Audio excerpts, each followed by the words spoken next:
pour mon 18e anniversaire, j'ai discrètement transféré l'intégralité de mon héritage de plusieurs millions de dollars de mes grands-parents vers une fiducie, juste à titre de précaution. Le lendemain matin, mes parents et mon jeune frère. Le lendemain matin de mes 18 ans, je rinçais une tasse à café dans le petit évier de la cuisine lorsque j'ai entendu des pneus crisser sur le gravier. Ce n'était pas rapide, ni agressif, juste régulier, comme quelqu'un qui savait déjà où il allait. Dehors, l'air était encore froid de la nuit. Le lac derrière le chalet avait cet aspect argenté et fin qu'il prend avant que le soleil ne dépasse complètement la cime des arbres. Quelques assiettes en carton de la fête étaient empilées sur le comptoir, et une vague odeur de fumée du brasero imprégnait encore mon sweat à capuche. Je me suis essuyé les mains sur un torchon et j'ai regardé par la fenêtre avant. Un camion de déménagement remontait l'allée. Derrière lui suivait le SUV de mes parents, puis la voiture de mon frère. Je n'étais pas surprise. C'était ça le plus étrange. Ma poitrine restait calme, comme si mon corps avait déjà accepté que cela allait arriver. Mon père est sorti le premier, souriant comme si c'était un jour férié. Il n'a pas frappé. Il a ouvert le coffre du SUV et en a sorti une épaisse enveloppe Kraft comme si c'était un cadeau. On a tout réglé, a-t-il crié assez fort pour que les déménageurs entendent. Cet endroit est à nous maintenant. Il l'a dit comme on dit une évidence, comme la météo, comme un fait sur lequel tout le monde était déjà d'accord. Les déménageurs sont descendus du camion et ont commencé à se regarder pour attendre les instructions. Ma mère a fait un signe vers le porche comme si elle était venue ici 100 fois. Mon jeune frère, Lucas, se tenait les mains dans les poches, se balançant sur ses talons, scannant déjà le chalet comme s'il choisissait sa chambre. Je suis sorti sur le porche pieds nus, tenant toujours le torchon. « Fais tes valises », a dit mon père, toujours souriant.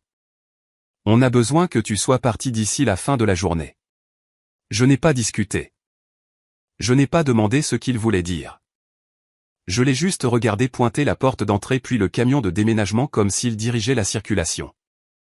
Et puis j'ai vu l'autre voiture. Une berline sombre garée un peu à l'écart, là où le gravier rencontre l'herbe. Un homme en costume se tenait à côté, calme et immobile. Près de lui se tenait un gendarme, képi sur la tête, dossier en main, attendant comme s'il avait déjà fait ça auparavant. Personne dans ma famille ne les avait encore remarqués. Ils étaient trop occupés à dire aux déménageurs quoi soulever en premier. Je suis resté sur le porche, silencieuse, et j'ai laissé ce moment s'étirer. Parce que la veille au soir, pendant que tout le monde riait et mangeait du gâteau dans le salon, je m'étais éclipsé moins de 2 minutes pour appuyer sur un bouton de mon téléphone. Justin. Et maintenant, il y avait un gendarme dans mon allée. J'ai gardé un visage neutre et j'ai descendu les marches du porche lentement, comme si j'avais tout le temps du monde. Je devrais probablement revenir un peu en arrière. Quand j'avais 14 ans, une lettre est arrivée à notre maison à Lyon. Le genre de lettre qui semblait plus lourde que du papier quand je la tenais. C'était une offre de bourse pour un lycée privé réputé à l'autre bout de la ville. Scolarité complète, basée sur le mérite, le genre de programme qui change ce qu'un gamin peut faire de sa vie. Je me souviens être rentré après l'école, mon sac à dos glissant d'une épaule, et avoir trouvé ma mère à la table de la cuisine avec son téléphone coincé entre l'oreille et l'épaule. Elle écrivait une liste de courses et écoutait à moitié quelqu'un sur haut-parleur. J'ai tenu l'enveloppe en l'air quand même, debout là comme une enfant qui croyait encore qu'une bonne nouvelle arrêterait tout le monde. « Maman », ai-je dit. J'ai été accepté. Ils m'ont donné une bourse complète. Elle y a jeté un coup d'œil et m'a fait un sourire rapide qui n'atteignait pas ses yeux. « C'est bien, ma chérie », a-t-elle dit, puis elle a détourné la tête pour pouvoir continuer à parler au téléphone. Mon père était dans le salon en train de regarder un match. Le nom de mon frère Lucas revenait toutes les quelques minutes parce qu'il jouait au football au club local et mes parents avaient décidé que c'était la chose la plus importante qui se passait dans notre maison. Papa a regardé par-dessus son épaule et a hoché la tête une fois. « Beau travail », a-t-il dit, puis est retourné immédiatement à son écran. En moins de 10 minutes, la conversation a complètement changé. Lucas s'était battu à l'école cette semaine-là. Rien de grave, juste une bousculade qui a fini en coup de poing. Il avait été suspendu pour quelques jours et toute la maison s'était réorganisée autour de ça. Mes parents ont appelé le principal. Ils ont insisté sur la légitime défense. Ils ont engagé quelqu'un pour l'aider à suivre ses devoirs. Ma mère a fait des biscuits pour ses coéquipiers et les a invités, comme si la suspension était quelque chose dont il fallait se remettre, comme s'il avait été lésé. Ma lettre de bourse est restée sur le comptoir, non ouverte après que je leur ai montré, comme si elle ne comptait pas assez pour même en lire les détails. Cette nuit-là, après que tout le monde soit allé se coucher, je l'ai ouverte seule à mon bureau. Je l'ai lue 2 fois, puis une 3e fois parce que cela semblait irréel qu'il m'arrive quelque chose de bien qui n'implique l'approbation de personne d'autre. J'ai encadré cette lettre moi-même avec un cadre bon marché d'un magasin de loisirs créatifs et je l'ai accrochée au mur de ma chambre, pas pour attirer l'attention, mais surtout pour ne pas me convaincre plus tard que cela n'était pas arrivé. C'était la première fois que je comprenais quelque chose clairement. Mes victoires étaient attendues. Les problèmes de Lucas étaient traités comme des urgences.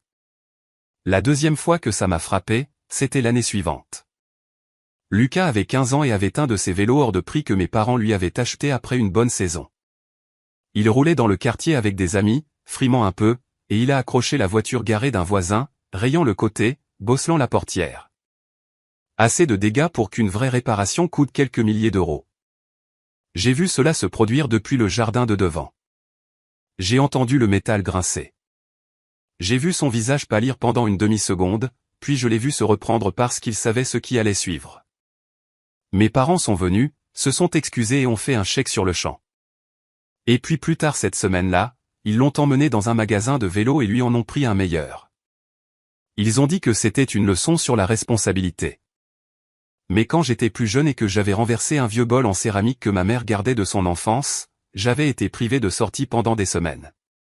Pas de téléphone, pas d'amis, une longue leçon de morale qui s'était transformée en une conversation sur à quel point j'étais négligente. Lucas n'a rien perdu. Il a gagné quelque chose. C'est là que j'ai arrêté de partager les bonnes nouvelles en temps réel. Pas parce que je voulais de la pitié, mais parce que je ne voulais plus offrir des parties de moi-même à une pièce qui ne voulait pas les recevoir.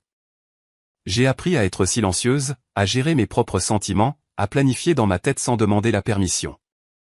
Et c'est le genre d'enfant auquel mes grands-parents prêtaient attention. Le chalet est entré dans ma vie comme le font habituellement les endroits sûrs, lentement, tranquillement, comme quelque chose dont on ne réalise pas qu'on avait besoin jusqu'à ce qu'on respire déjà différemment. Mes grands-parents, Warren et Evelyn Hérault, vivaient à environ 1h30 de la ville, près du bord d'un lac et d'une étendue de forêt dense dans le Jura. Ce n'était pas un endroit luxueux. C'était solide, construit à la main, entretenu, pratique. Le genre de chalet où tout a une raison d'être et où rien n'est là juste pour faire joli. Les week-ends là-bas donnaient l'impression de sortir du bruit. Le trajet était toujours le même. Les 15 dernières minutes sur une route étroite, les arbres se resserrant, le réseau qui coupait, le gravier sous les pneus, ce petit moment où le toit du chalet apparaît à travers les branches et où vos épaules s'affaissent sans que vous y pensiez. Mon grand-père avait toujours quelque chose à faire. Réparer une section du porche où les planches avaient commencé à ramollir. Rafistoler un endroit sur le toit où la pluie entrait pendant les orages. Remplacer une charnière. Fendre du bois. Nettoyer les gouttières. Il ne me surveillait pas. Il me tendait juste un outil et attendait que je comprenne ce qui venait ensuite. Si je me trompais, il ne me grondait pas. Il me montrait une fois, calme et régulier, puis me laissait essayer à nouveau. Ma grand-mère cuisinait comme si elle nourrissait des gens qu'elle aimait vraiment. Un ragoût qui mijotait tout l'après-midi. Du pain de maïs qui sortait chaud et lourd. Du café qui avait le goût d'avoir été fait 1000 fois dans la même cafetière. La nuit, le chalet était silencieux d'une manière que notre maison ne l'était jamais. On pouvait entendre le lac si le vent était bon. On pouvait entendre le bois craquer. On pouvait s'entendre penser. En vieillissant, j'y passais plus de temps. Au début, c'était pour aider avec de petites choses. Porter les courses, lire le courrier quand la vue de mon grand-père abaissait, les conduire en ville pour des rendez-vous, rester avec eux quand le temps devenait mauvais. Il n'en faisait jamais tout un plat. Il disait juste merci comme si ça comptait, et c'était le cas. Une nuit, tard à l'automne, mon grand-père était assis dans son fauteuil près de la cheminée. Le feu était bas. Ma grand-mère était allée se coucher tôt. Il a fixé les flammes pendant un long moment avant de parler. « Ton père » a-t-il dit sans colère dans la voix. « Il ne gère pas bien l'argent. » Il ne l'a pas dit comme une plainte, plus comme une observation. « Et ton oncle » a-t-il ajouté, parlant du frère aîné de mon père. « Il court toujours après la prochaine affaire, toujours sûr que le prochain coup réparera le précédent. Il a fait une pause, puis m'a regardé comme s'il mesurait quelque chose. « Tu es stable » a-t-il dit. « Tu finis ce que tu commences. » Je n'ai pas répondu. J'ai juste écouté. Puis il a dit, « Cet endroit te reviendra. » Tout. Le chalet, le terrain, les comptes. C'est décidé. Il n'a pas demandé ce que j'en pensais. Il n'a pas fait de discours. Il l'a juste énoncé comme s'il mettait quelque chose entre de bonnes mains. Je me souviens du poids de ce moment plus que des mots parce que ce n'était pas juste une propriété. C'était de la confiance. Quand ils sont tous les deux décédés à 1 an d'intervalle, cela n'a pas semblé dramatique. Cela ressemblait au monde qui changeait tranquillement sans demander si j'étais prête. Le testament a été lu dans le bureau d'un avocat au centre-ville. Les documents étaient clairs, précis, aucune confusion. Tout me revenait, pas divisé, pas partagé, pas à la famille, à moi. Après cela, la façon dont ma famille parlait du chalet a changé. Au début, ils ont fait semblant d'être tristes, puis ils ont fait semblant d'être pratiques. Puis ils ont commencé à agir comme si le chalet était un lieu familial, ce qui est une phrase que les gens utilisent quand ils veulent un accès sans responsabilité. Ils ont commencé à venir plus souvent. Mon père venait avec des suggestions d'entretien. Ma mère traversait les pièces et parlait de ce qui devrait être modernisé. Lucas prenait des photos du lac et parlait de la beauté que cela rendrait sur les réseaux sociaux. Mon oncle Rémi arpentait la limite de propriété avec son téléphone à la main, lisant des chiffres d'annonces immobilières, faisant des commentaires sur le prix de vente des endroits voisins. Les conversations dérivaient toujours vers le même point. Combien cela valait, à quel point le marché était chaud, à quel point il serait intelligent de vendre. Ils le disaient comme s'ils me protégeaient d'un fardeau. Mais ils n'ont jamais demandé ce que le chalet signifiait pour moi, pas une seule fois. Et au moment où j'ai eu 17 ans, je savais déjà que je devrais le protéger, de la manière dont mes grands-parents l'avaient protégé, calmement, légalement, complètement.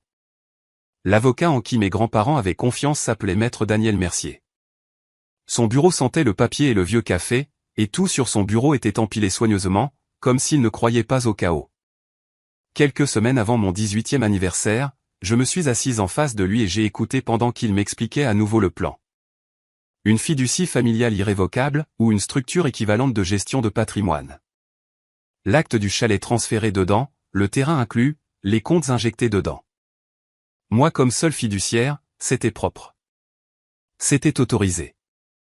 C'était définitif. Il n'a pas essayé de me faire peur, mais il n'a pas adouci les choses non plus. Une fois que vous faites cela, a-t-il dit, votre famille pourrait mal réagir. J'ai hoché la tête parce que je le savais déjà. La nuit avant ma fête d'anniversaire, j'ai à peine dormi. Le chalet était plein de bruits familiers, mais mon esprit ne voulait pas s'apaiser. Je marchais de pièce en pièce, touchant le dossier d'une chaise, le bord d'une table, comme si je vérifiais que tout était encore réel. Le soir suivant, mes parents ont insisté pour qu'on célèbre ça là-haut. Ils ont présenté ça comme un moment en famille. Ils ont apporté de la nourriture, des décorations, un gâteau et beaucoup de bruit. Les gens riaient, les verres s'entrechoquaient. Ma mère insistait pour prendre des photos. Lucas mettait la musique trop fort. Mon père n'arrêtait pas de dire des choses comme « c'est le début de ton avenir ». À un moment donné, je me suis éclipsé comme si j'allais juste aux toilettes. Je suis allé dans le petit couloir, je me suis appuyé contre le mur et j'ai sorti mon téléphone. Maître Mercier m'avait dit que les documents seraient prêts au moment où j'aurais 18 ans. Signature numérique, horodatée, déposée immédiatement. Mes mains ne tremblaient pas. J'ai appuyé sur confirmer. Puis j'ai remis le téléphone dans ma poche et je suis retourné directement dans le salon comme si de rien n'était. J'ai souri quand quelqu'un m'a regardé. J'ai coupé le gâteau. J'ai dit « merci ». J'ai écouté. Et puis je suis allé me coucher avec le chalet de nouveau calme comme s'il retenait son souffle. Le lendemain matin, j'étais à l'évier en train de rincer une tasse à café quand le camion de déménagement est arrivé. Et maintenant, je me tenais au bord des marches du porche, regardant mon père diriger des étrangers vers les meubles de mes grands-parents comme s'il les avait toujours possédés. Je n'ai pas élevé la voix. Je ne me suis pas précipité. J'ai juste regardé au-delà de lui vers la berline sombre où Maître Daniel Mercier se tenait avec un dossier dans les mains, attendant à côté d'un gendarme. Puis je suis descendu du porche et j'ai marché sur l'allée de gravier pour les rejoindre. Et j'ai laissé ma famille continuer à parler quelques secondes de plus avant qu'ils ne réalisent que la journée n'allait pas se passer comme ils l'avaient prévu. Puis j'ai attendu. Daniel et le gendarme se tenaient dans cet espace calme où l'allée s'élargit juste avant que le gravier ne se transforme en terre battue. Daniel m'a fait un petit signe de tête. Rien de dramatique. La posture du gendarme était neutre, les mains détendues près de sa ceinture, les yeux prenant en compte le camion de déménagement, la rampe ouverte, les déménageurs hésitant avec un canapé à moitié orienté vers le porche. Je me suis arrêté à côté d'eux et j'ai gardé ma voix basse. « Bonjour », ai-je dit. Mon père parlait encore, toujours confiant, montrant la table à manger à travers la fenêtre avant comme s'il faisait l'inventaire. « Commencez par les trucs lourds », a-t-il dit à l'équipe. « On triera les petits objets après. » Ma mère sortait déjà des cartons aplatis du SUV. Elle avait un marqueur noir à la main et écrivait des étiquettes comme si elle avait fait ça 100 fois. Cuisine, linge de maison, chambre de Lucas. Lucas se tenait près du camion, souriant à l'un des déménageurs comme s'ils étaient coéquipiers. Daniel n'a pas encore parlé. Il a juste ouvert son dossier et vérifié une page, puis une autre. Cela ressemblait à une routine bien rodée, le genre de calme qu'on a que lorsqu'on sait que ses papiers sont solides. Le gendarme a légèrement déplacé son poids et a attendu. J'ai observé ma famille quelques secondes de plus. C'était comme regarder des gens répéter une pièce de théâtre où ils supposaient que le public applaudirait. Puis Daniel s'est avancé, sans se presser, et a parlé d'un ton clair et égal. « Monsieur Hérault », a-t-il dit. Mon père s'est retourné, agacé au début, comme quelqu'un dont on avait interrompu le programme. « Ouais », a-t-il répondu. « Je peux vous aider ?» Daniel a tendu la main poliment. Les mots ont atterri doucement, mais ils ont changé l'air. Le sourire de mon père s'est crispé. Il a regardé Daniel de haut en bas comme s'il décidait s'il pouvait le renvoyer. « Je ne sais pas qui vous êtes, » a dit mon père, « mais nous avons des documents. » Il a tapoté l'épaisse enveloppe dans sa main. Il l'a secouée une fois comme si ce seul mouvement la rendait officielle. Daniel a hoché la tête. « Je suis au courant. C'est pourquoi je suis ici. » Le gendarme a fait un demi-pas en avant, pas agressif, juste présent. Il n'a pas élevé la voix non plus. « Monsieur », a dit le gendarme, « nous allons avoir besoin que tout le monde arrête ce qu'il fait. » L'un des déménageurs s'est figé avec une main encore sur le canapé. Un autre a regardé le chauffeur du camion comme s'il attendait la permission d'arrêter. Toute la scène s'est bloquée d'une manière qui semblait presque mécanique, comme si quelqu'un avait appuyé sur une télécommande. Le marqueur de ma mère a plané au-dessus du carton. Le sourire de Lucas s'est effacé. Mon oncle Rémi, qui tripatouillait les sangles sur la rampe du camion, a levé la tête lentement. « C'est quoi ça, ah ?» demandait ma mère. Sa voix n'était pas forte, mais elle avait ce tranchant qu'elle utilisait quand elle pensait être lésée. Daniel ne lui a pas répondu tout de suite. Il m'a regardé d'abord, brièvement, juste pour confirmer que j'étais stable. Je l'étais. Puis il s'est tourné vers mon père. « Puis-je voir ce que vous avez apporté ?» a demandé Daniel. Mon père a hésité, puis a tendu l'enveloppe comme s'il remettait une fiche de paie pour prouver un point. Daniel l'a prise et a sorti les papiers soigneusement, les faisant glisser et les feuilletant sur place. Pas de précipitation, pas de froncement de sourcils, juste de la lecture. Mon oncle Rémi s'est approché, les mains sur les hanches. « C'est un malentendu », a dit Rémi rapidement. « Nous sommes la famille. Nous arrangeons juste ce qui était censé se passer. » Daniel a continué à lire. Les yeux de Lucas restaient sur le gendarme, pas sur Daniel. Le gendarme était réel d'une manière que la paperasse ne l'était pas, et Lucas le comprenait instinctivement. Son pied tapait contre le gravier, un petit mouvement nerveux qu'il ne remarquait probablement pas lui-même. Mon père s'est raclé la gorge, essayant de reprendre le contrôle. « Le chalet nous appartient », a-t-il dit. C'était toujours censé être un lieu familial. On rend juste ça officiel. Elle a 18 ans. Elle ne comprend pas ces choses-là. Il a fait un geste vers moi avec le dédain désinvolte que j'avais entendu toute ma vie. Daniel a levé les yeux. Elle le comprend, a-t-il dit, le ton a changé. C'est pour ça que la fiducie existe. Le visage de ma mère a changé, un petit sourire crispé qui ne correspondait pas à ses yeux. Quelle fiducie, a-t-elle demandé. Daniel a glissé une feuille du milieu de la pile dans le paquet de mon père. Ce document, a-t-il dit, n'est pas valide.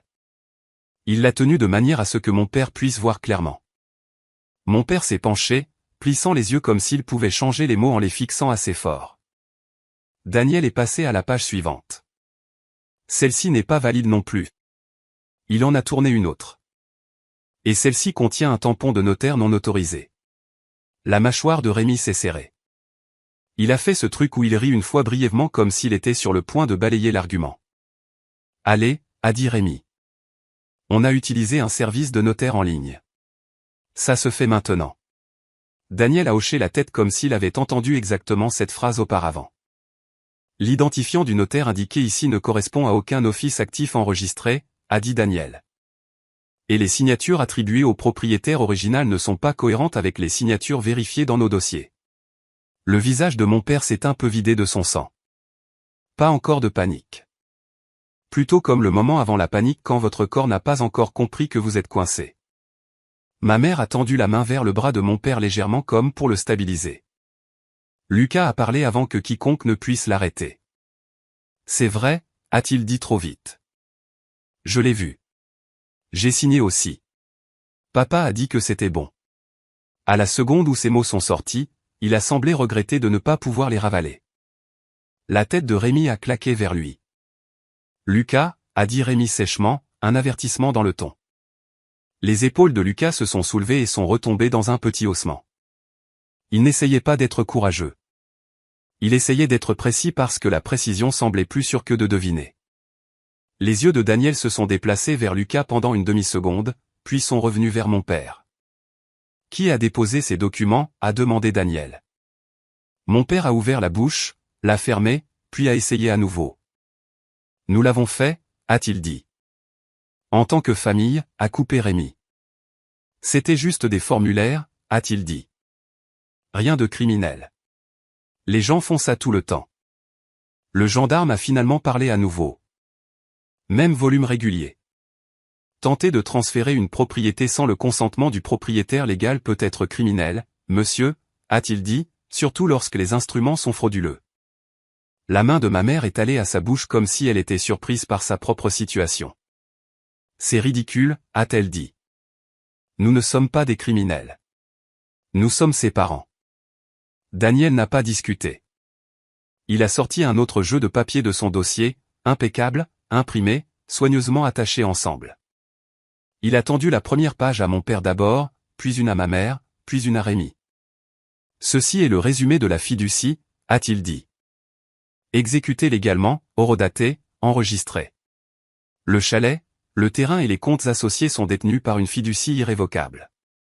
La fiduciaire est la seule personne autorisée à prendre des décisions concernant ses actifs. Il a fait une pause. La fiduciaire est Manon.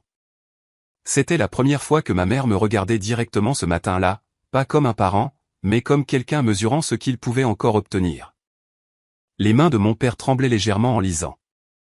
Il a essayé de le cacher en serrant la page plus fort. Ça ne peut pas être vrai, a-t-il dit. Elle ne peut pas faire ça sans nous. Le ton de Daniel est resté doux, presque ennuyeux. Elle le peut, a-t-il dit. Elle l'a fait. Le déménageur est resté figé, les yeux bougeant entre le gendarme et ma famille. Le canapé était posé sur le porche en biais, un coin encore enveloppé dans une couverture de déménagement. Cela donnait au chalet l'air d'avoir été surpris en pleine respiration. Rémi s'est avancé, la voix s'élevant juste assez pour montrer l'attention. Alors quoi maintenant, a-t-il demandé. Vous allez juste mettre sa propre famille à la porte? Daniel n'a pas mordu à l'hameçon. Ce qui se passe maintenant, a-t-il dit, c'est que tout le monde arrête de déplacer la propriété immédiatement et nous documentons la tentative de transfert pour qu'il y ait une trace de ce qui s'est passé aujourd'hui. Le visage de mon père s'est durci à nouveau, cherchant le contrôle comme il le faisait toujours. On peut en parler, a-t-il dit. Pas besoin des forces de l'ordre. On va régler ça en privé. L'expression du gendarme n'a pas changé.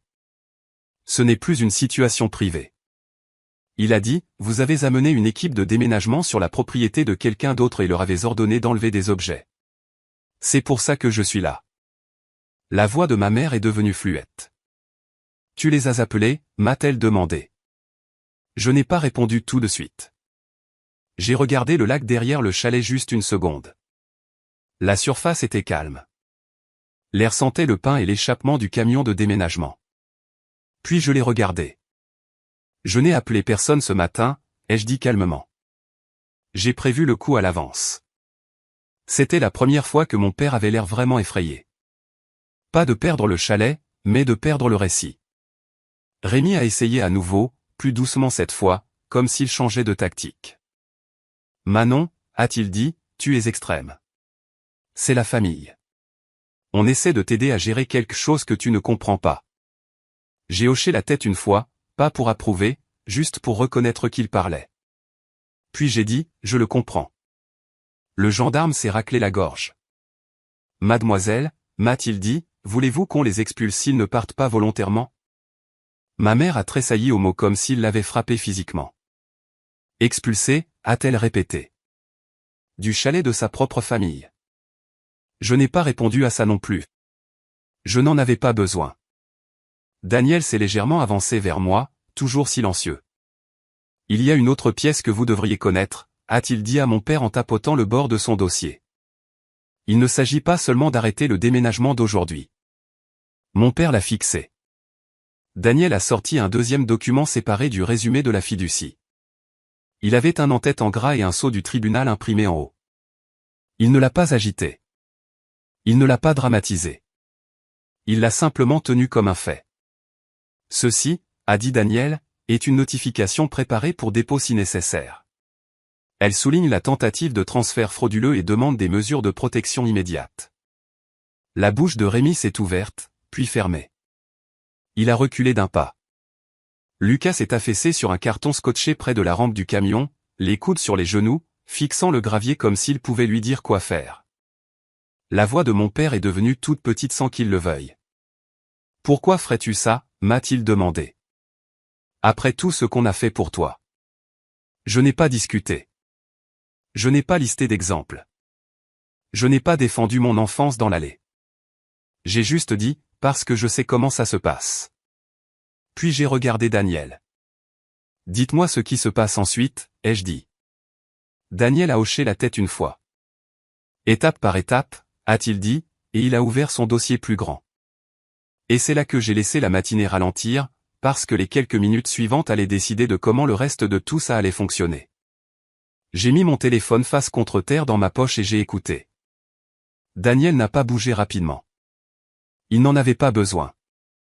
Il tenait son dossier ouvert contre son avant-bras comme un porte-bloc et a regardé le gendarme d'abord. « Gendarme, si cela ne vous dérange pas, » a-t-il dit. J'aimerais déclarer officiellement ce à quoi nous répondons. Le gendarme a hoché la tête et a fait un demi-pas sur le côté, laissant de l'espace à Daniel.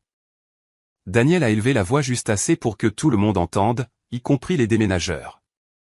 Aux alentours de 9h15 ce matin, a-t-il dit, une équipe de déménagement est arrivée sur cette propriété sous la direction de M et Madame Hérault et Monsieur Rémi Hérault avec l'intention déclarée d'enlever des meubles et des biens personnels du chalet. Ils ont présenté des documents prétendant avoir l'autorité de transférer le titre ou le contrôle de la propriété. Il a fait une pause et a regardé mon père. Ma demande, a dit Daniel, est que toute activité cesse immédiatement pendant que nous documentons cela et émettons une notification formelle. Mon père a essayé de l'interrompre. Daniel, a-t-il dit, utilisant le prénom comme si la familiarité pouvait adoucir la situation. On peut gérer ça. On n'a pas besoin que ce soit enregistré. Daniel n'a pas discuté le point. Il a juste continué. Le chalet et le terrain, a-t-il dit, sont détenus par la fiducie familiale Hérault, exécutée et financée hier à 19h43 au moment où la fiduciaire a atteint l'âge légal. La fiduciaire est Manon Hérault. Il a dit mon nom comme si c'était la partie la plus simple de la phrase. Ma mère a émis un son au fond de sa gorge. Moitié incrédulité, moitié colère. C'est insensé, a-t-elle dit. Elle a signé ça à une fête d'anniversaire. Je ne l'ai pas regardé. J'ai regardé les déménageurs. Ils ne me fixaient pas comme si j'étais puissante. Ils fixaient le gendarme et le sceau du tribunal et pensaient à leur travail et s'ils allaient être payés. L'un d'eux a doucement posé son dévidoir de scotch sur le pare-choc du camion. Un autre a reculé du Porsche, les mains ouvertes comme s'il ne voulait pas être impliqué. Daniel a jeté un coup d'œil à l'équipe de déménagement.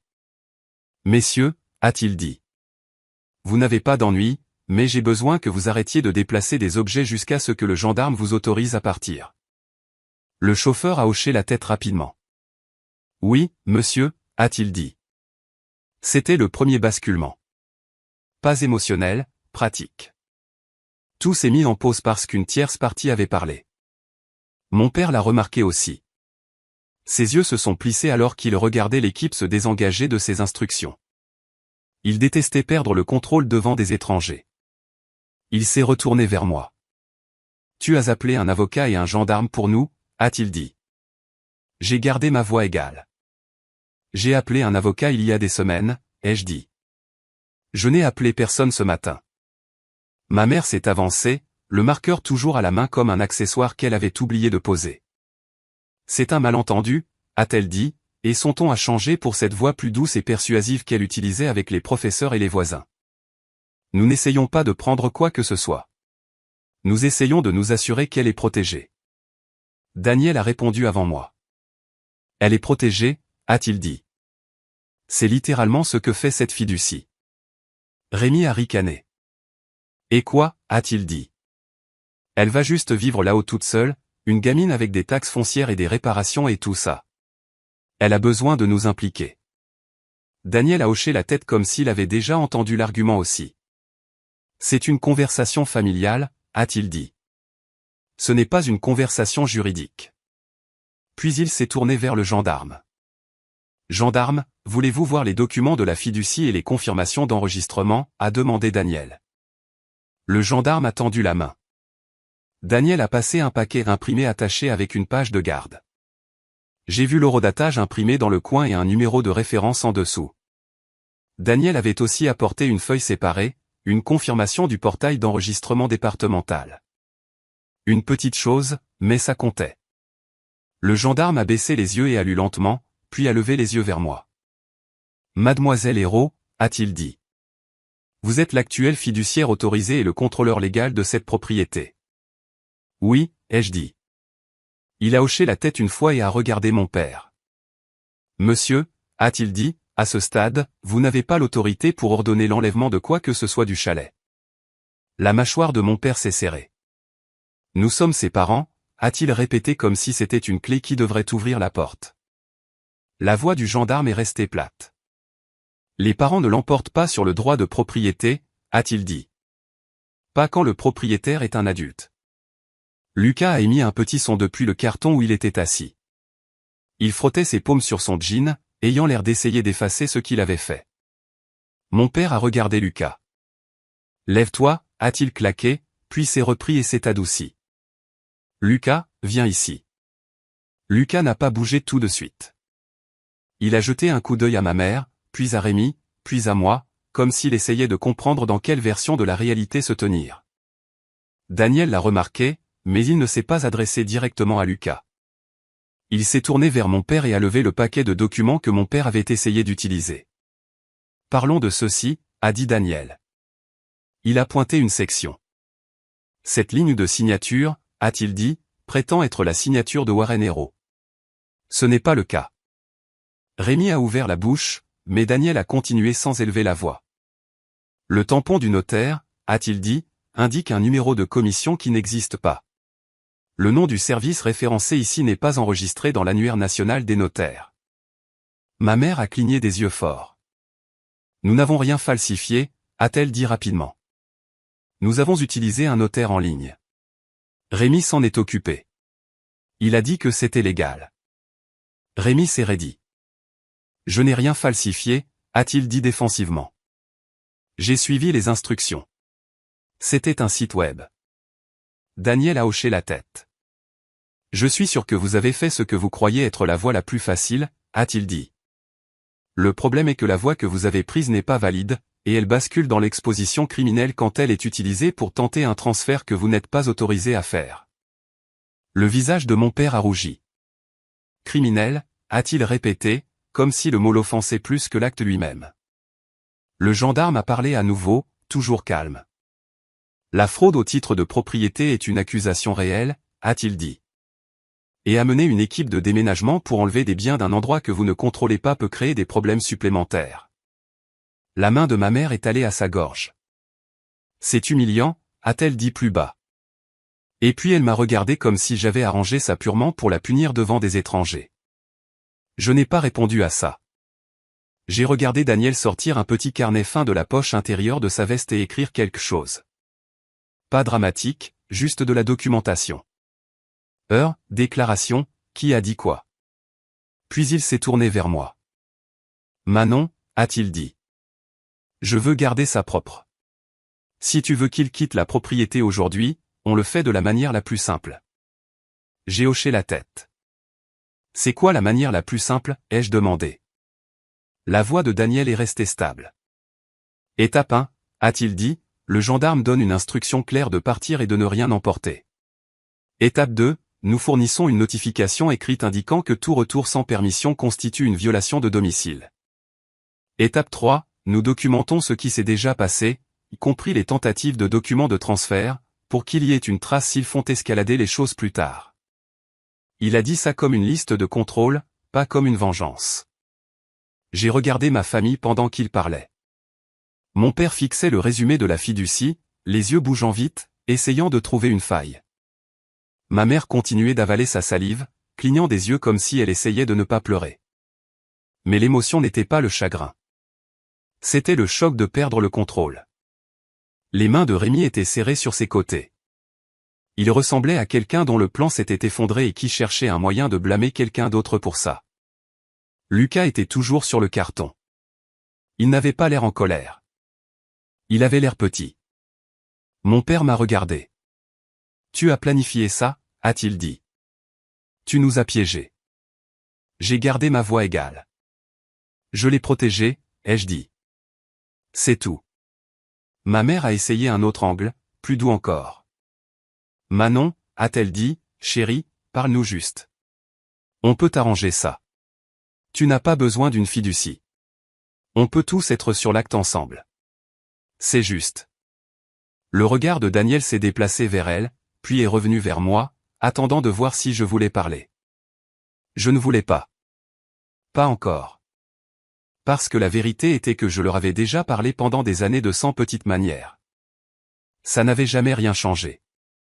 Je me suis tourné vers le gendarme. Gendarme, ai-je dit, je veux qu'ils arrêtent le déménagement et partent aujourd'hui.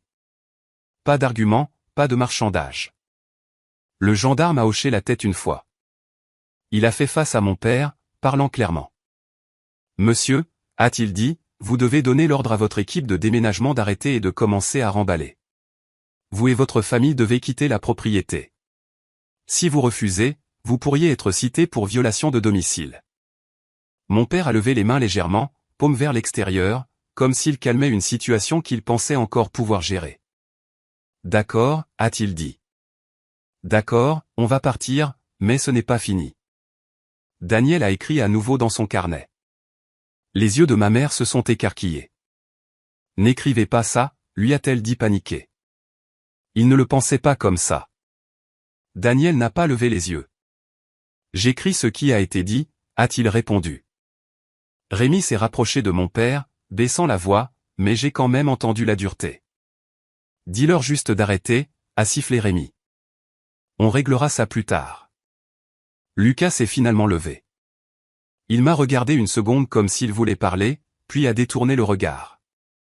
Le déménageur a commencé à reculer vers le camion lentement, les mains prudentes, comme s'il quittait une scène qui pourrait devenir imprévisible. Mon père a appelé le chauffeur, la voix serrée. Arrêtez, a-t-il dit. On a fini. Remballez. Le chauffeur a hoché la tête rapidement, soulagé. Oui, monsieur, a-t-il dit. Un calme étrange s'est installé sur l'allée alors que la rampe était relevée et que les sangles étaient remises en place. Le son des cliquets semblait plus fort qu'il n'aurait dû. Daniel a tendu au gendarme une notification d'une seule page et le gendarme en a remis des copies à mon père, ma mère et Rémi. Ne revenez pas sans permission, a dit le gendarme. Si vous le faites, un appel sera passé. Ma mère a fixé le papier comme s'il était écrit dans une autre langue. Puis mon père m'a regardé à nouveau, et cette fois sa voix n'était pas en colère. Elle était froide. Tu crois que tes grands-parents voudraient ça? A-t-il demandé. Je n'ai pas répondu. J'ai regardé au-delà de lui vers le chalet, le porche, le lac derrière. Et puis j'ai dit la seule chose vraie qui comptait à ce moment-là. Ils ont choisi ça, ai-je dit. Mon père est resté là figé comme s'il voulait discuter, mais la présence du gendarme le contenait. Ma mère secouait la tête lentement. Le visage de Rémi était tendu et pâle. Lucas restait près du camion, silencieux, les yeux au sol. Les voitures ont commencé à faire demi-tour sur le gravier une par une, les pneus crissant, les moteurs vrombissant bas. Et alors qu'ils s'alignaient pour partir, Daniel s'est penché légèrement vers moi et a parlé doucement pour que seul moi puisse entendre. Il y a encore une chose, a-t-il dit. J'ai reçu un email hier soir juste après l'exécution de la fiducie. Il confirme ce que je soupçonnais sur le service de notaire qu'ils ont utilisé. Il a tapoté le dossier. C'est lié à un ensemble plus large de dépôts, pas juste ce chalet. Je l'ai regardé. Qu'est-ce que ça veut dire, ai-je demandé. Daniel n'a pas répondu immédiatement. Il a juste ouvert son dossier à une page imprimée et l'a tenu là où je pouvais voir l'entête. Puis j'ai lu les mots en haut, et mon estomac s'est noué d'une manière qui n'était pas de la peur. C'était de la reconnaissance parce que cela signifiait que cela avait été planifié depuis plus longtemps que je ne le pensais, et cela signifiait que nous n'avions pas fini. Puis j'ai attendu. Quand le dernier véhicule a disparu dans l'allée, l'air a semblé plus léger, comme si les bois avaient repris une pleine respiration. Le camion de déménagement était parti aussi. Le seul son qui restait était le vent du lac poussant à travers les pins et le clic doux du stylo du gendarme alors qu'il finissait ses notes. Daniel est resté à côté de moi près du bord du gravier, dossier coincé sous son bras. Le gendarme a levé les yeux. « Vous voulez me dire ce que vous voulez porter au dossier, mademoiselle ?» a-t-il demandé. J'ai hoché la tête une fois. « Oui, ai-je dit. Juste les faits. » C'était le moment où mon esprit a cessé de réagir et a commencé à organiser. Pas émotionnellement, pratiquement. Daniel et moi avons marché quelques pas loin du chalet pour que le gendarme puisse entendre clairement sans que nous ayons à élever la voix. Nous nous sommes tenus près de la vieille clôture en bois où mon grand-père avait l'habitude d'appuyer ses outils. Le gendarme a demandé des noms. Je les ai donnés. Il a demandé ce qu'ils avaient dit en arrivant. Je l'ai répété exactement dans l'ordre où c'est arrivé.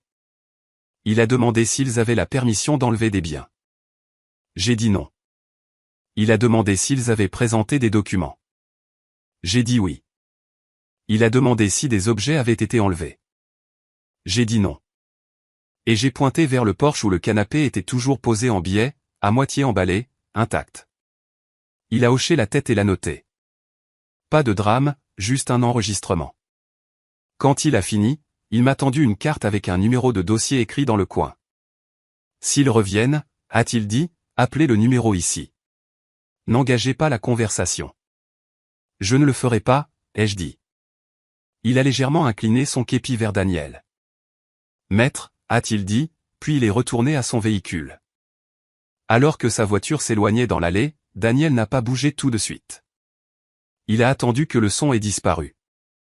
Puis il a ouvert son dossier à nouveau et a sorti la page qu'il m'avait montrée, celle qui avait noué mon estomac. C'était une confirmation par email imprimée avec un en-tête d'une plateforme de notaire à distance.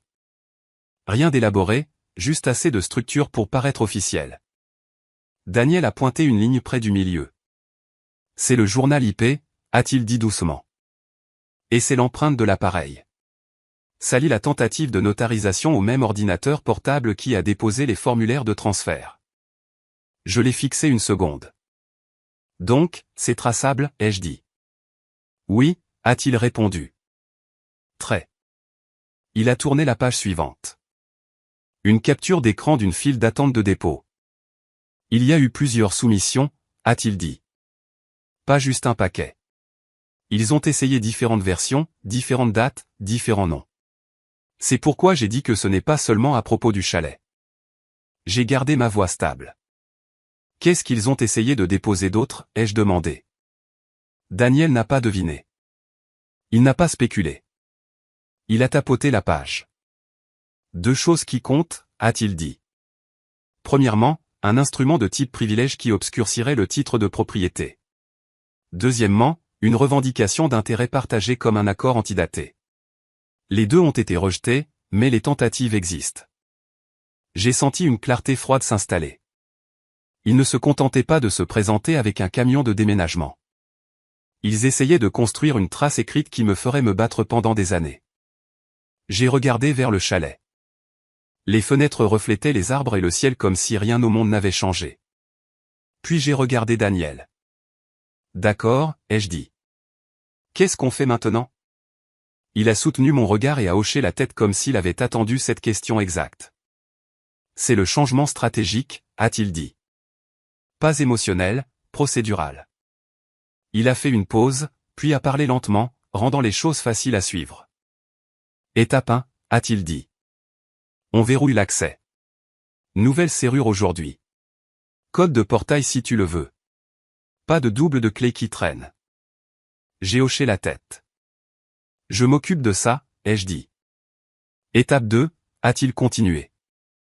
On notifie le bureau des hypothèques que tout futur instrument lié à cette parcelle nécessite une vérification directe avec mon bureau. Ils peuvent signaler le dossier. Fais ça, ai-je dit. Étape 3, a-t-il dit, on sort un historique complet du titre et on surveille les nouveaux dépôts pendant 30 jours. Si quelque chose tombe, on répond immédiatement. J'ai pris une respiration. Et l'étape 4, ai-je demandé. L'expression de Daniel est restée calme, mais sa voix est devenue plus ferme. Étape 4, a-t-il dit. Je n'ai pas répondu immédiatement, pas parce que j'étais incertaine, mais parce que je voulais choisir le bon ordre. J'ai monté les marches du porche et me suis assise sur la plus haute, pieds nus sur le bois, les planches fraîches de l'ombre du matin. Daniel s'est assis une marche plus bas que moi, dossier sur le genou. À l'intérieur du chalet, l'air sentait encore faiblement le gâteau d'anniversaire et la fumée du brasero. C'était étrange comme un lieu pouvait contenir rapidement 2 jours différents à la fois. Daniel a laissé le silence faire son travail. Après un moment, j'ai parlé. Ils vont revenir, ai-je dit. Daniel a hoché la tête légèrement. Oui, a-t-il dit, probablement avec un angle différent. Pression familiale, un appel, une lettre, quelqu'un essayant de paraître raisonnable. Je l'ai regardé. Je ne veux pas me battre pour le sport, ai-je dit. Je veux que ça s'arrête. C'est le bon cadre, a-t-il dit.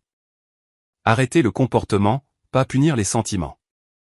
J'ai fixé l'allée où leurs pneus avaient été, le gravier perturbé en petits arcs. Puis j'ai pris ma décision de la même manière que j'avais signé la fiducie proprement. Dépose ce que tu as besoin de déposer, ai-je dit. Je veux des limites formelles. Je veux que ce soit documenté. S'ils essaient encore, je veux que les conséquences soient automatiques. Daniel n'a pas souri. Il a juste hoché la tête comme un professionnel. Compris, a-t-il dit. Il a sorti son téléphone et a ouvert ses notes. Pas pour envoyer un SMS, pas pour frimer, juste pour consigner les prochaines actions. Je vais rédiger une mise en demeure aujourd'hui, a-t-il dit. Je vais aussi préparer la requête pour des mesures de protection. On peut la garder sous le coude sauf si nécessaire, mais je préfère l'avoir prête. J'ai hoché la tête. Puis il a levé les yeux. Une dernière chose, a-t-il dit. Je dois te demander quelque chose, et ça compte. Vas-y, ai-je dit. Ont-ils certains de tes documents, a-t-il demandé. Acte de naissance, carte de sécurité sociale, tout ce qu'ils pourraient utiliser pour usurper ton identité. Je n'ai pas aimé à quel point cette question était pratique et c'est pour ça qu'elle comptait. J'ai réfléchi une seconde. Ma mère gardait un dossier, ai-je dit. Des trucs de la vieille école, des copies. Je ne sais pas ce qu'il y a dedans. Daniel a hoché la tête. Alors on ajoute une étape de plus, a-t-il dit. Il l'a dit comme une liste de contrôle à nouveau. Verrouillage d'identité, a-t-il dit. Gel du crédit, changement de mot de passe, alerte bancaire. On ferme les portes. Il pourrait essayer ça ensuite. J'ai baissé les yeux sur mes mains, puis je les ai relevés. D'accord, ai-je dit, dis-moi quoi faire en premier. Daniel a déplacé le dossier et a ouvert à une page blanche. D'abord, a-t-il dit, on note chaque compte et identifiant auquel tu peux penser. Ensuite, on change les paramètres de récupération de mail. Ensuite, on gèle le crédit. Après ça, on appelle ta banque et on ajoute des mots de passe verbaux. J'ai écouté et hoché la tête, absorbant cela comme des instructions pour une réparation. Puis mon téléphone a vibré une fois dans ma poche. Je ne l'ai pas sorti tout de suite.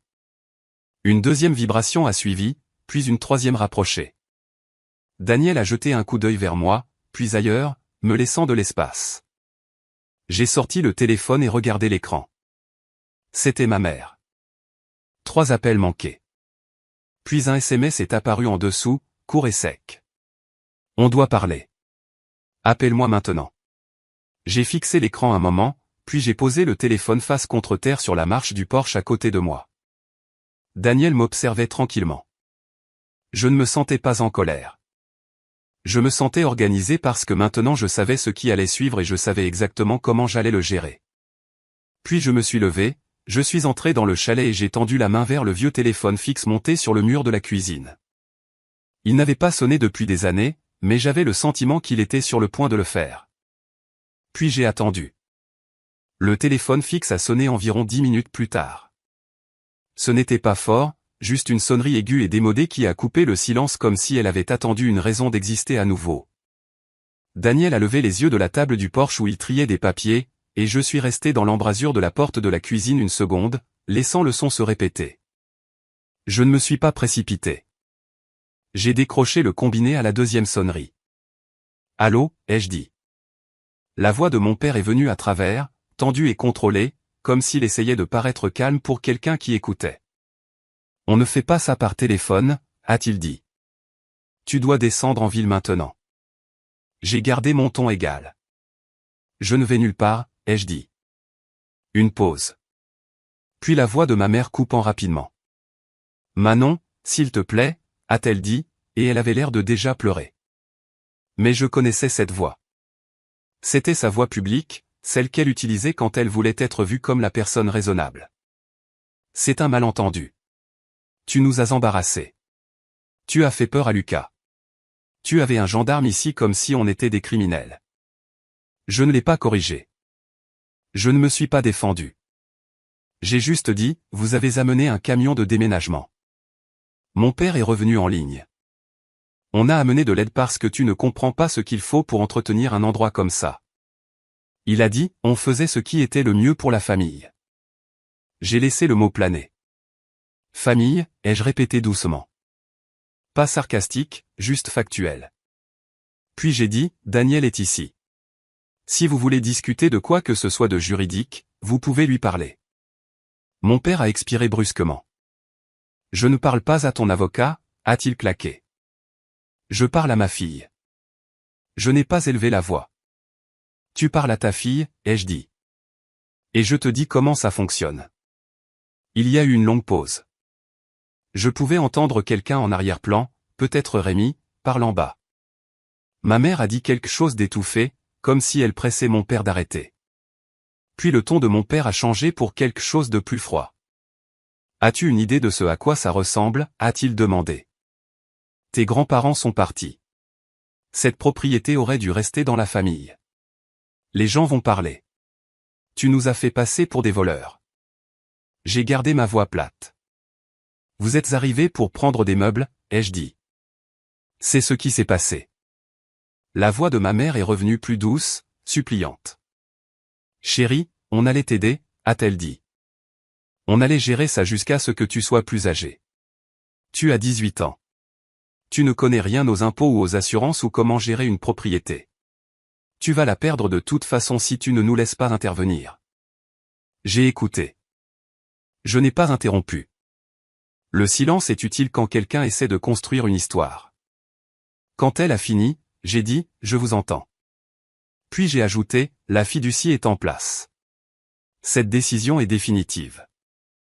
Mon père a ri une fois, sèchement. Alors tu nous coupes les vivres. Il a dit, c'est ça que c'est. Non, ai-je dit. Je fixe des règles. Il n'a pas aimé ça. Des règles signifiaient qu'il ne pouvait pas discuter sentiments. C'est ridicule, a-t-il dit. Tu ne peux pas juste te cacher derrière de la paperasse. Nous sommes tes parents. J'ai regardé Daniel à travers la porte ouverte. Il était toujours sur le porche, calme, stylo en main, écrivant les heures et les déclarations. Pas parce qu'il était dramatique, parce qu'il était précis. Puis j'ai parlé dans le combiné. Papa, ai-je dit, je vais être très clair. Vous n'avez pas la permission de revenir au chalet. Si vous vous présentez à nouveau sans permission, j'appellerai le gendarme. Ma mère a eu un petit hoquet. Tu ne ferais pas ça, a-t-elle dit comme si elle parlait à une version plus jeune de moi. Je le ferai, ai-je dit. La voix de mon père s'est élevée, ne criant pas, mais tranchante. Tu laisses cet avocat t'empoisonner, a-t-il dit. Tes grands-parents auraient honte. Cette phrase était destinée à me ramener dans le vieux schéma. Culpabilité, obligation, confusion. Ça n'a pas atterri. J'ai gardé mon ton calme. Mes grands-parents m'ont choisi pour une raison, ai-je dit. Et j'honore ce choix. Une autre pause. Puis la voix de Lucas est arrivée. Plus calme, comme si quelqu'un avait pris le téléphone de mes parents sans permission. Manon, a-t-il dit, et il avait l'air effrayé. Je ne savais pas. Je jure que je ne savais pas que c'était illégal. Papa a dit que c'était juste de la paperasse. J'ai fermé les yeux une seconde, pas parce que j'étais submergé, mais parce que je voulais lui répondre soigneusement. Je te crois, ai-je dit. C'est pourquoi tu dois arrêter de signer tout ce que quelqu'un te met sous le nez. Si quelqu'un te demande encore, tu dis non et tu t'en vas. Il a expiré de façon tremblante. Ils sont en colère contre moi, a-t-il dit. Rémi est en colère. Papa est en colère. Maman n'arrête pas de pleurer. Je n'ai pas répondu à cette partie. J'ai fait simple. Lucas, ai-je dit, je n'essaie pas de gâcher ta vie. J'essaie de protéger la mienne. Ces deux choses peuvent être vraies. Il était silencieux. Et puis j'ai entendu mon père en arrière-plan en colère, reprenant le téléphone. Cette conversation est terminée, a dit mon père dans le combiné. Tu peux t'attendre à entendre notre avocat. Je n'ai pas discuté. D'accord, ai-je dit. Envoyez tout à Daniel. Mon père a raccroché. La ligne est devenue morte et le chalet est retombé dans le silence. J'ai posé le combiné doucement, sans le claquer, et je suis sorti sur le porche où Daniel attendait. Il n'a pas demandé comment je me sentais. Il n'en avait pas besoin. Il a juste levé les yeux. Ils ont dit qu'il prendrait un avocat, lui ai-je dit. Daniel a hoché la tête. C'est courant, a-t-il dit. Parfois c'est réel, parfois c'est du bluff. Je me suis assise à la table du porche en face de lui.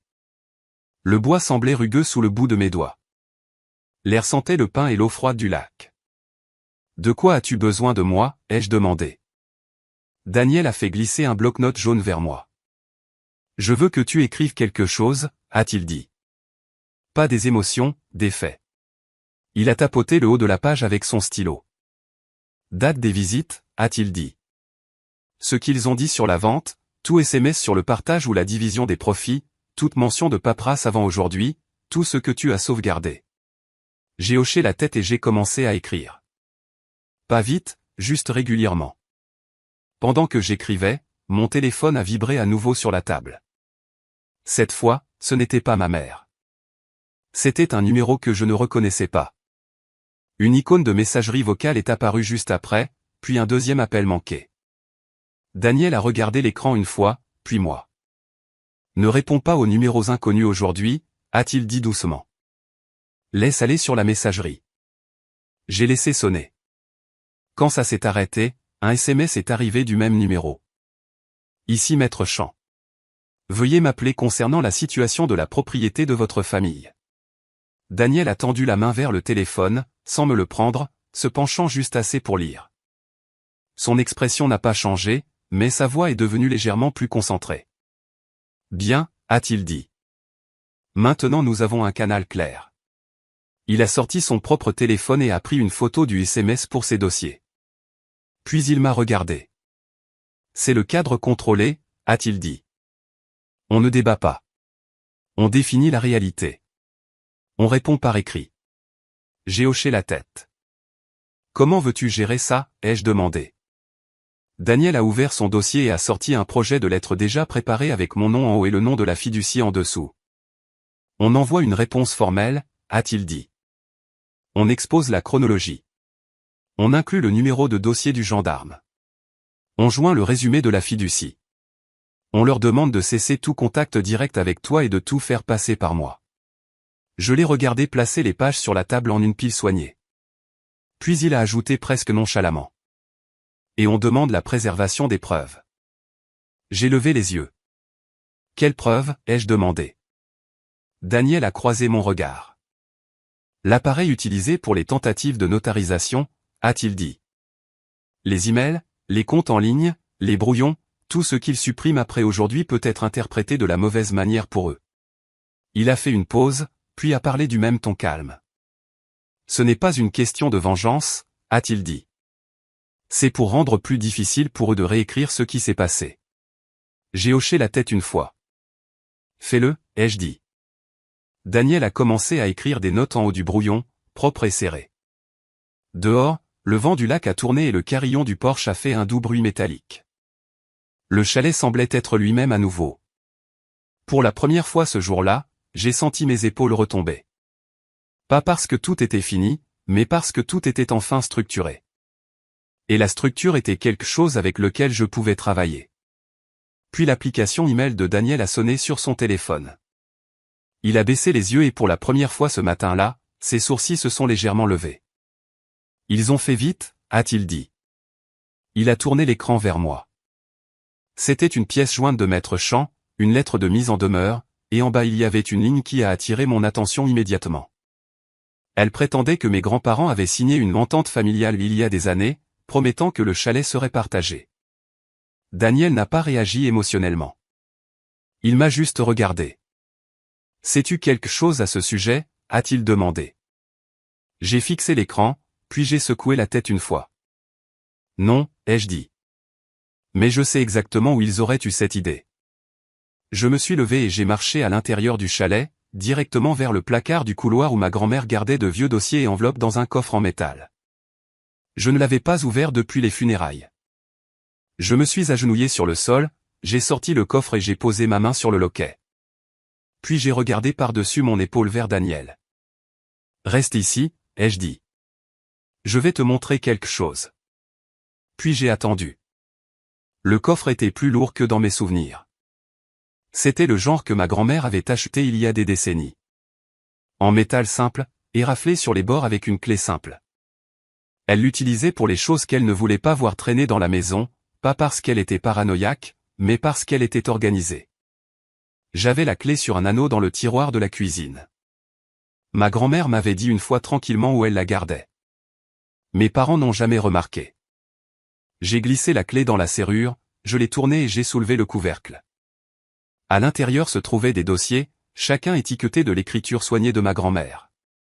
Impôts, assurance, actes, médical, correspondance, et un dossier que je n'avais pas vu avant. Famille. Je n'ai pas réagi. Je l'ai juste sorti et porté à la table du porche où Daniel attendait. Je l'ai posé doucement comme s'il était fragile. Daniel n'y a pas touché tout de suite. Il a regardé l'étiquette, puis moi. Je vais te demander quelque chose, a-t-il dit. Est-ce que quelqu'un a eu accès à ce coffre depuis le décès de tes grands-parents? Non, ai-je dit. Pas que je sache. La clé est restée ici. Il a hoché la tête une fois. D'accord, a-t-il dit. Faisons ça proprement. Il a mis une paire de gants fins de son dossier, le genre que les avocats gardent pour exactement ce moment. Il a fait glisser le dossier vers lui et l'a ouvert soigneusement. À l'intérieur se trouvait quelque chose empilé dans l'ordre. De vieilles cartes de vœux, une note manuscrite de mon grand-père à propos d'un entrepreneur, 2 copies des testaments de mes grands-parents, des brouillons plus anciens, et puis au milieu, une seule page avec un titre tapé en haut. Daniel s'est penché plus près et l'a lu silencieusement. J'ai regardé ses yeux descendre les lignes. Quand il a fini, il a retourné la page. Il n'y avait rien au dos. Puis il m'a regardé. Ce n'est pas ce qu'ils prétendent, a-t-il dit. J'ai expiré lentement. Qu'est-ce que c'est, ai-je demandé. Daniel a placé la page devant moi. Le titre disait « Demande familiale et réponse ». Ce n'était pas un contrat. Ce n'était pas une promesse. C'était un mémo, un registre. Mon grand-père l'avait tapé, daté et signé en bas. La première entrée datée d'il y a 2 ans. Mon père avait demandé par écrit d'ajouter des membres de la famille à l'acte du chalet pour simplifier. En dessous, la réponse de mon grand-père était courte et directe. Non. Puis une autre entrée, mon oncle Rémi demandant de vendre une partie du terrain pendant que le marché est fort. Réponse, non. Puis une troisième entrée, ma mère demandant si le chalet pouvait être utilisé comme propriété de vacances familiales partagée avec un calendrier rotatif. Réponse, non. Chacune avait une date. Chacune avait une ligne que mon grand-père écrivait à la fin. Cohérente à chaque fois. J'ai senti ma mâchoire se serrer. Pas de colère, de certitude. Daniel a tapoté le bas de la page. Ils essaient de transformer ça en entente familiale, a-t-il dit. Mais c'est le contraire. C'est un refus documenté. Il a levé la lettre de mise en demeure que Maître Champ avait envoyée et a comparé le langage. Ils prétendent que vos grands-parents ont promis une propriété partagée, a-t-il dit. Nous pouvons maintenant prouver que vos grands-parents ont refusé à plusieurs reprises cette demande exacte. J'ai hoché la tête une fois. C'est pour ça qu'ils agissaient avec autant de confiance, ai-je dit. Ils supposaient qu'il y avait quelque chose ici qu'ils pouvaient déformer. L'expression de Daniel est restée calme. Ou ils supposaient que tu ne regarderais pas, a-t-il dit. Il a continué à trier le dossier. Il a trouvé une deuxième page manuscrite au stylo de ma grand-mère. Elle listait deux noms, l'un après l'autre, avec de courtes notes à côté. Marc essaie de culpabiliser. Rémi essaie de presser. Daniel n'a pas fait de commentaire. Il l'a juste photocopié tranquillement avec l'appareil photo de son téléphone, l'enregistrant dans le dossier de l'affaire. Puis il a trouvé quelque chose d'autre. Une petite enveloppe non scellée avec mon nom écrit dessus de l'écriture de ma grand-mère. Daniel ne l'a pas ouverte. Il me l'a tendue. Je l'ai tenue une seconde avant de la déchirer soigneusement. À l'intérieur se trouvait une seule feuille de papier. Manon, si quelqu'un te met la pression à propos du chalet ou de nos économies, appelle Daniel Mercier. Ne signe rien. Ne donne pas de clé. N'explique pas, protège le chalet d'abord. Nous te faisons confiance. Il n'y avait pas d'émotion superflue, pas de discours, juste des instructions. Je l'ai fixé un moment et puis je l'ai posé sur la table. Daniel m'observait tranquillement. Cette lettre, a-t-il dit, c'est de l'or. J'ai hoché la tête. C'est aussi eux, ai-je dit. C'est exactement comme ils étaient. Daniel a rassemblé les pages en une pile soignée. Voici ce qui se passe maintenant, a-t-il dit. On répond à Maître Champ aujourd'hui avec des pièces jointes. On leur donne le résumé de la fiducie, le numéro de dossier du gendarme, et ce mémo. On demande aussi qu'ils retirent la lettre de mise en demeure. Et s'ils ne le font pas, ai-je demandé. Le ton de Daniel est resté stable. Alors on dépose, a-t-il dit. Injonction, jugement déclaratoire confirmant la fiducie, frais, et selon ce qu'on peut prouver de ces journaux de notaire, potentiellement un renvoi pour enquête. Je n'ai pas tressailli. D'accord, ai-je dit. Daniel a rédigé la réponse juste là à ma table de Porsche, ordinateur portable ouvert, le vent du lac bougeant les coins du papier. Il a fait court et factuel.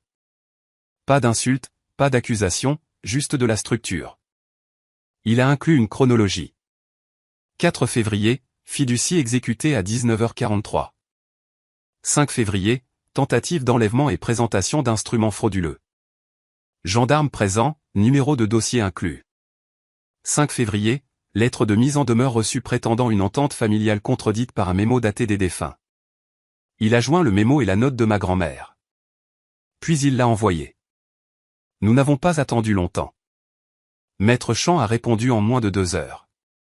Le téléphone de Daniel a sonné et il a lu tranquillement, puis a tourné l'écran vers moi.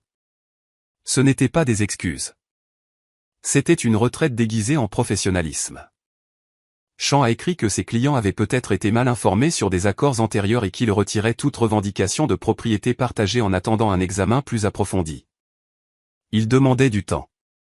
Il demandait une pause. Daniel a répondu avec une phrase. Il n'y aura aucun contact direct avec Mademoiselle Hérault. Toute communication passe par le conseil. Tout retour sur la propriété sans permission écrite sera traité comme une violation de domicile. Cette partie comptait plus pour moi que la formulation juridique. parce que ça voulait dire que l'étape suivante était prévisible. Prévisible et gérable. Pourtant, Daniel n'a pas traité ça comme fini. Il a ouvert un deuxième document et l'a fait glisser sur la table. Ceci est la liste de contrôle du gel de crédit, a-t-il dit. On le fait maintenant, pas parce que je pense qu'ils voleront ton identité, mais parce qu'ils ont déjà montré qu'ils essaieront des raccourcis. Nous avons passé l'après-midi à travailler dessus. J'ai appelé ma banque et ajouté une phrase de passe verbale. J'ai mis à jour les paramètres de récupération de mails. J'ai changé les mots de passe pour tout ce qui pouvait toucher au registre de propriété, aux services publics, aux assurances. Daniel a déposé une notification auprès du bureau des hypothèques demandant une vérification accrue pour tout futur dépôt lié à la parcelle. Pas une garantie, mais un signal d'alarme. Puis il a placé une dernière chose sur la table. Un simple modèle de notification d'interdiction d'accès déjà rempli avec les noms, la description de la propriété et le numéro de dossier. Tu n'as pas à l'utiliser, a-t-il dit. Mais s'ils reviennent, tu le leur remets et tu appelles le gendarme. Pas de conversation. J'ai hoché la tête. Tard ce soir-là, après que Daniel soit redescendu de la montagne, j'ai parcouru le chalet avec un petit carnet et j'ai fait une liste comme mon grand-père l'aurait fait. Serrure de la porte d'entrée, remplacée.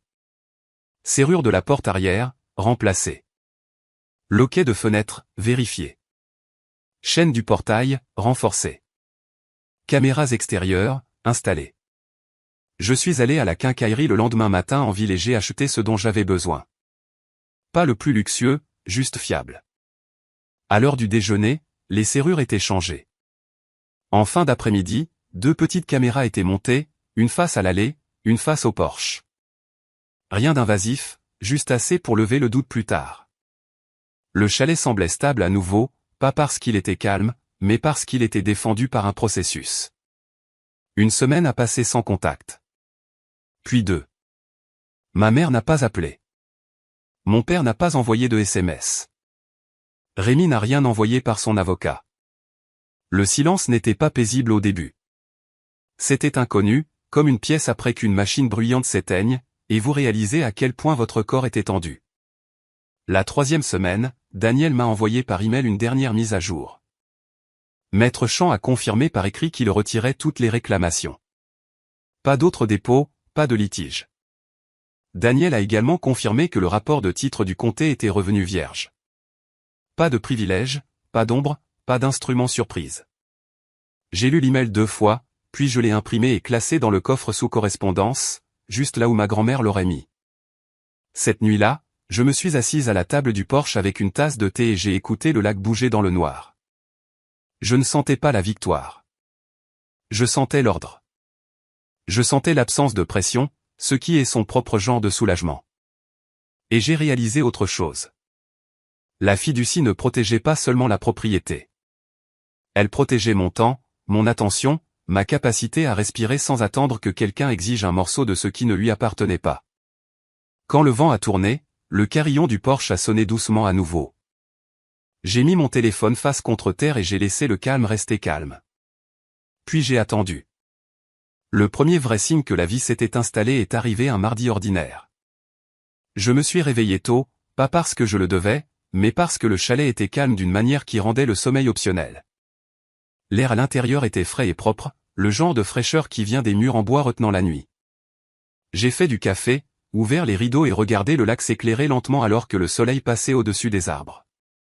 Pas de notification, pas d'appel manqué, pas de nouvelles lettres d'avocat, juste la journée. J'ai pris ma tasse dehors et me suis assise sur les marches du porche, les planches encore un peu humides de la rosée du matin. L'une des nouvelles caméras clignotait d'une petite lumière, régulière et ennuyeuse, ce qui était exactement ce que je voulais.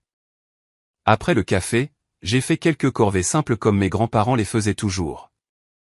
J'ai essuyé les comptoirs. J'ai balayé l'entrée. J'ai vérifié les serrures sans trop réfléchir au pourquoi. J'ai ouvert le placard et réorganisé les outils pour ne pas avoir à chercher plus tard. Puis je suis descendu vers le petit potager que ma grand-mère gardait derrière le chalet. La terre était sombre grâce à des années de compostage. Le bord de la parcelle était bordé de pierres que mon grand-père avait placées à la main. Je me suis agenouillé et j'ai arraché quelques mauvaises herbes, lentement et régulièrement. L'odeur de la terre était ancrante. Mes mains sont devenues poussiéreuses. Ça ne me dérangeait pas. J'ai planté 2 rangées d'herbes là où ma grand-mère avait l'habitude d'en faire pousser. Rien de compliqué. Basilic, romarin, un peu de thym. Quand j'ai fini, je me suis rincé les mains au robinet extérieur et je suis resté là 1 minute à écouter. Il n'y avait pas de camion dans l'allée, pas de moteur, pas de voix, juste le vent et les oiseaux et un faible craquement de bois alors que le porche chauffait au soleil. Plus tard cet après-midi-là, j'ai ouvert le coffre à nouveau et ajouté un dossier de plus, limite. À l'intérieur, j'ai placé l'email imprimé de Maître Champ confirmant le retrait, le rapport final de titre propre de Daniel, la carte de dossier du gendarme et une copie du résumé de la fiducie. J'ai étiqueté l'onglet dans le style d'écriture de ma grand-mère, lent et soigné. Ce n'était pas par peur. C'était par clarté. Ce soir-là, j'ai cuisiné quelque chose de simple, de la façon dont ma grand-mère l'aurait approuvé. Une marmite de ragoût avec des légumes et assez de sel pour avoir le goût du réconfort sans trop en faire. J'ai mangé à la vieille table en chaîne seule, pas solitaire, juste présente. Après le dîner, j'ai lavé la vaisselle, je l'ai séchée et je l'ai rangée immédiatement. Je ne l'ai pas laissée pour plus tard. J'ai remarqué à quel point mon corps se sentait différent quand je n'avais pas à me préparer au prochain appel. J'ai réalisé que la majeure partie de mon enfance n'était pas définie par de grands événements. Elle était définie par l'attente constante que je m'ajuste, m'accommode, rétrécisse ou explique. Ici, je n'avais pas à le faire. Je pouvais prendre des décisions et aller jusqu'au bout. Je pouvais être silencieuse sans être punie pour cela. Au cours des semaines suivantes, je suis tombé dans un rythme. Matin café, une courte promenade le long de la lisière des arbres, un coup d'œil à la caméra de l'allée, puis je passais à autre chose. Après-midi, petite réparation, organisation, entretien qui rendait le chalet plus fort. Soirée, lecture, thé, le feu s'il faisait froid, sommeil tôt. C'était une vie construite sur des choix calmes, pas d'excitation, pas de vengeance, juste de la stabilité. J'ai entendu de petites mises à jour par le bouche à oreille comme on le fait dans les villes où les gens se connaissent. Mon oncle Rémi a pris du travail contractuel plus au sud pendant un moment. Rien de stable, juste courir après les chèques. Mon père a pris des heures supplémentaires. Ma mère a arrêté de poster des photos de famille en ligne. Lucas a fini l'année scolaire plus calme qu'avant, jouant toujours au football, mais sans la confiance bruyante qu'il avait l'habitude d'avoir. Personne n'a tendu la main pour s'excuser. Personne n'a demandé à reconstruire quoi que ce soit. Au début, ça piquait d'une manière lointaine. Puis ça a cessé de compter parce que ce que je voulais n'était pas des excuses qui se dissoudraient au moment où elles deviendraient gênantes. Ce que je voulais, c'était un comportement prévisible. Et je l'ai eu. Un après-midi au début du printemps, je suis allé en ville pour acheter des bardeaux pour une petite réparation de toit. La vendeuse de la quincaillerie, une femme plus âgée au visage aimable, m'a encaissé et a jeté un coup d'œil à l'adresse sur mon compte. « Vous êtes celle là-haut sur la route des zéros ?» a-t-elle dit. J'ai hoché la tête. Elle a hésité, puis a parlé prudemment. « Je n'essaie pas de me mêler de vos affaires », a-t-elle dit. « Mais vous avez fait la bonne chose en vous protégeant. » N'ai pas demandé comment elle savait. Dans des endroits comme celui-ci, les gens savent. J'ai juste dit « merci ». Quand je suis rentré au chalet, j'ai porté les fournitures à la remise et j'ai trouvé une note pliée coincée entre les publicités et la boîte aux lettres. Ce n'était pas de mes parents. C'était d'un voisin que je connaissais à peine, un homme qui vivait 2 routes plus loin. Il écrivait en lettres majuscules comme s'il ne voulait pas que son écriture soit mal comprise. Il disait qu'il avait entendu parler de ce qui s'était passé et il demandait si je connaissais un bon avocat. Il ne disait pas grand-chose d'autre, mais la signification était claire. Quelqu'un d'autre faisait face à la pression familiale, aussi. Je suis resté à la boîte aux lettres un moment et j'ai regardé en bas de la route, silencieuse, laissant cela pénétrer. Ça m'a rappelé que cette situation n'est pas rare. Elle reste juste cachée parce que les gens ont honte d'admettre qu'ils ont besoin de limites avec leur propre famille. J'ai rentré la note à l'intérieur, l'ai placée sur la table du porche et j'ai fait un petit plan dans ma tête. Je lui donnerai le numéro de bureau de Daniel, et je garderai ça simple. Pas de conseil au-delà de ça, juste une direction. Parce que parfois l'aide n'est pas un discours. C'est un nom de contact, un processus, une prochaine étape. Cette nuit-là, je me suis assise sur le porche avec du thé à nouveau, regardant la dernière lumière s'estomper sur le lac. Le chalet ne ressemblait pas à un prix. Il ressemblait à une responsabilité que je pouvais réellement porter. Et il ressemblait au premier endroit de ma vie où les règles avaient du sens.